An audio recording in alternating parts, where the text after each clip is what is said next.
आम जनताले खोजेको जुन अहिले आम गरिब जुन अहिले आर्थिकको जुन क्राइसिस भइरहेको छ नि देशमा, त्यसले गर्दाखेरि बैंक लघु वित्त मिटर ब्याजी ज्यादती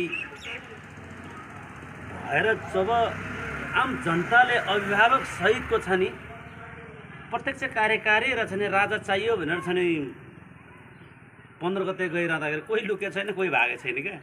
हाम्रो समझ त आफै गएर छ नि प्रहरीमा छ नि गएर छ नि अनुसन्धानको दायरामा छ भनिन्छ नि। हामीले आम भुइँ मान्छे र गरिब बचाउँछु भने हो, देशको नीतिमा छ नि अभिभावक भएन भनेर छ नि खोज्या हो भनेपछि छ नि तपाईहरू भन्छ, यो तपाईहरू होइन, आम 2,58,00,000 नेपाली जनताको माग मुद्दामा चाहिँ जनताले के भन्छ भन्ने महत्त्वपूर्ण कुरो। र अर्को कुरो के हो भने यसरी हामी बसिरहँदाखेरि घर घर जाने, फोन गरेर चाहिँ टचर दिने, अनि छ नि जे पाए थियो भन्ने गरेपछि आम दिदीबहिनी आमा छ नि बचाउनलाई छ नि हामीले खबरदारी गर्न नपाउने। हामीले जानी नजानी खायौँ, तिर्छौँ, अवधि देऊ न भनेछौँ त। तर र हामीले छ नि 9वटा माग मुद्दा सहित यो आउने 2082 सालको छ नि शुभकामना सहित बैंक वित्तीय लघु वित्त र मिटर ब्याजहरूलाई छ नि ज्यादती नगरिदिनुस्, सद्भाव कायम गर्नुहोस् नेपालीपनको, र नेपाली मनले छ नि नेपाल बचाइदिनुहोस् भनेर छ नि 7 गते हामीले मलङ्गामा कार्यक्रम राखेछौँ, मिथिला नगरीमा। 8 गते हामीले जलेश्वरमा राखेछौँ, भुइँ मान्छे गरिब बचाउने, ज्यादती नगरून्। 82 सालमा 81 मा जति गर्नुभयो, विगतमा जे गर्नुभयो छ नि त्यो छोडिदिनुहोस्। अब त्यो भएर छ नि आम गरिब भुइँ मान्छे बचाउनको लागि 7 गते मलङ्गामा छ, 8 गते जलेश्वरमा छ, र 9 गते धनुषाको बटेश्वरमा छ। यसरी छ नि आम पीडित र छ नि आम नागरिक नेपाल र छ नि आउने पिँढीलाई राम्रो गरून् भनेर चाहिँ हामीले आवाज उठाएको हो होइन। त्यो भएर चाहिँ नेपाल सरकारले यथाशीघ्र जुन अर्थ र छ नि जुन यो राष्ट्र बैंकको नीतिमा छ नि सबैलाई लगेर राखेर 20 लाख भन्दा मुनिको ऋण बिना गरिदिनुस्।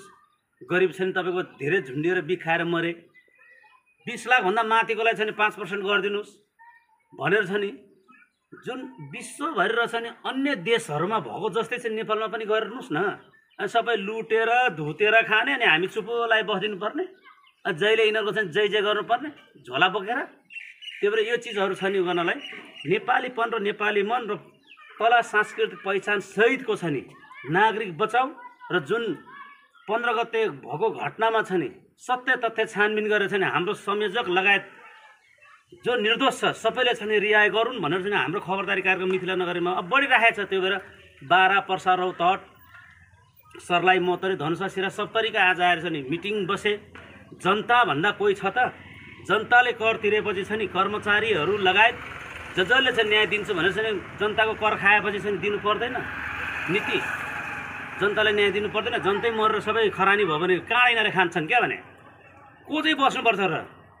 त्यो भएर सबै छ नि कर्मचारीको दायित्व र कर्मचारीले चाहिँ गर्नुपर्ने भूमिका आम जनतालाई जनार्दन भनेर काम गर्दैन। हामी गराउँदैनौँ, जताततै लुट गर्दैन, यातायातमा पनि लुट, स्वास्थ्यमा पनि लुट, शिक्षामा पनि लुट, अनि जहिले गरिबलाई टेकेर अनि गरिबकै छ नि छत्र छायामा छ नि यिनीहरू छ नि राज गरेर बसेर 3 टपौरे दाहाल ओली र छ नि देउबाको हो र यो देश हामी नेपालीको होइन।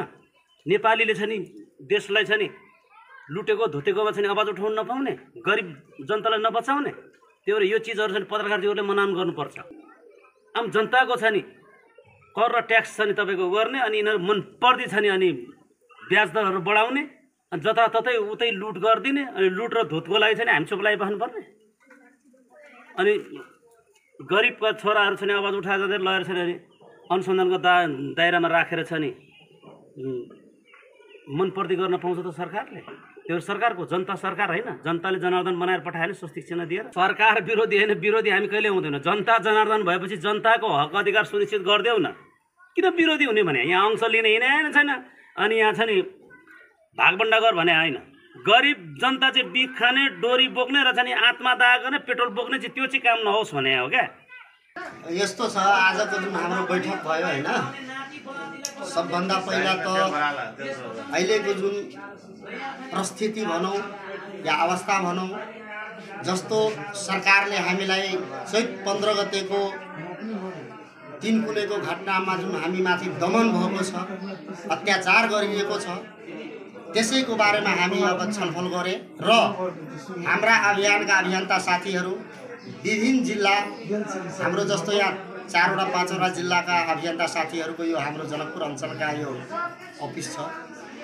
अब हामी अगाडि जानको लागि धैर्यतापूर्वक र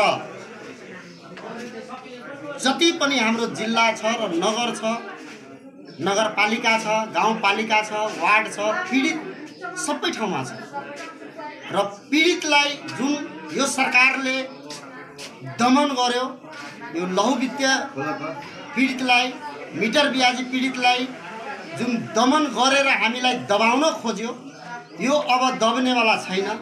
यसलाई सशक्त रूपले आन्दोलनलाई अगाडि बढाउनका लागि आज हाम्रो मिटिङ भएको छ। हाम्रो अब 5 वटै जिल्लाबाट अभियन्ता साथीहरू पहिला विभिन्न जिल्लाको सदरमुकाममा हामी कार्यक्रम गरेर जान्छौँ र प्रत्येक नगरबाट हाम्रा अभियन्ता साथीहरू आउनु भएको छ र उहाँहरूलाई एउटा समीक्षा कार्यक्रम अन्तर्गत नै हामीले सबै आफ्ना एजेन्डाहरू, आफ्ना विचारहरू सबैले राख्यौँ र यो अभियानलाई अब योभन्दा पनि सशक्त ढङ्गले लैजानको लागि आज हाम्रो मिटिङ भएको छ र हाम्रो यही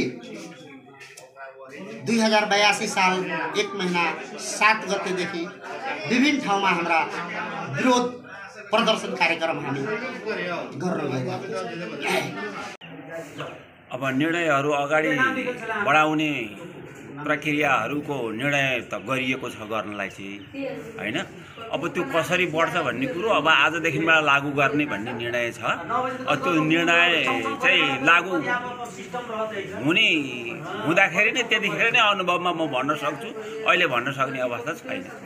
आजको बैठकमा अब यो सर्लाही जिल्लाको मलङ्बामा चाहिँ मलङ्बा सदरमुकाममा चाहिँ हजुरको एकपल्ट अब यो कार्यक्रम राख्ने, जिल्ला कार्यक्रम राख्ने भन्ने छ भयो। सारा महोत्तरीमा राख्ने निर्णय भयो र अनि अर्को निर्णय चाहिँ अब सदस्यता जुन चाहिँ छ त्यसलाई चाहिँ नवीकरण गर्ने भन्ने कुराको निर्णय गरेको कुरो अनुमान के बुझिन्छ। की करे जाते, केना होते, हमरा सबके जीत होते कि हार होते, केना होते, अभी हम सब तो नहीं समझ रहे छिए, लेकिन बाद में केना होते, हम सब तो गरीब दुखिया आदमी छिए, की करे पड़ते, की करते नहीं करते, हमरा सबके तो बड़ है पास लगे ये जीतबे कि हारबे। अब हाम्रो सर्वमा चाहिँ हाम्रो भनौँ के छ भने हाम्रो संयोजक ध्रुव प्रसादजीलाई र अरू साथीहरू केही लगाएर चाहिँ थुनेको छ अहिले यो सरकारले। त्यसको लागि हाम्रो रिहाई गर्यो भन्ने एउटा माग छ आन्दोलन। अनि त्यसमा हाम्रो आन्दोलन जारी छ र हाम्रो धनी मान्छे, मिटर ब्याज, ब्याङ्क पीडितहरूको लागि समाधान गर्नलाई आन्दोलन जारी गर्दै हामी यसमा अगाडि बढाउँछौँ र हाम्रो 21 गतेभन्दा यता पनि छोडेन भने हामीले देशभरिबाट हामी 75 जिल्लाबाट नै हामीले अभियान निकालेर यसमा चाहिँ ठप्प पार्ने भन्ने कुरो चाहिँ आज बैठकबाट यहाँ कुरो भइरहेछ र सचिवालयबाट के निर्णय आउँछ त्यो अनुसार हामी तयारी छौँ, मर्न र मार्न तयारी नै छौँ। यसको लागि यो सरकारले ज्यादती गरेको छ। अहिले हामीलाई उहाँकोहरूको चाहिँ भ्रष्टाचारी कुनै कुरो लुकाएर हाम्रो चाहिँ जनता सोझाहरूलाई चाहिँ नचाहिँदो चाहिँ फराम लगाएर झुट्टा मुद्दाहरू लगाएर थुनिरहेको छ। यसको लागि हामी प्रतिक्रिया गर्छौँ र सरकार त छैन, सकिसकेको छ। अब अहिले किनभने सरकार भए यस्तो चाहिँ अहिले शिक्षकहरूले त्यत्रो आन्दोलन गरेका छन्, गरिबीहरू गरेर त्यत्रो आन्दोलन गरे, कुनै सुनवाई छैन। उनीहरूको चाहिँ बाँडी खाने, इन्टाको चाहिँ भाँडो आलो पालो सरकार गरेर खाने, यसले जसियोस् भनेर बसिरहेको हुनाले यसको ज्यादती हामी चाहिँ घोर विरोध गर्दै यसमा हामी हाम्रो शान्ति आन्दोलन जान्छौँ। हाम्रो हाइवेतिर लिएर जान्छौँ र शान्ति आन्दोलनमा पनि उहाँहरूले चाहिँ हामीलाई दमन 15 गते दमन गरे पनि हामी पनि चोलाएर बस्ने छैन भन्दै हामी चाहिँ अघि बढ्न भनेर आजको बैठकले हामीले पारित गरेर हामीले भएर सहयोगहरू सल्लाहकार सबै भएर सल्लाह गरेर यसमा कसरी जाने के गर्ने भनेर चाहिँ सल्लाह भएर आज बैठकबाट निर्णय हो भन्दै म दुई शब्द राख्छु। धन्यवाद।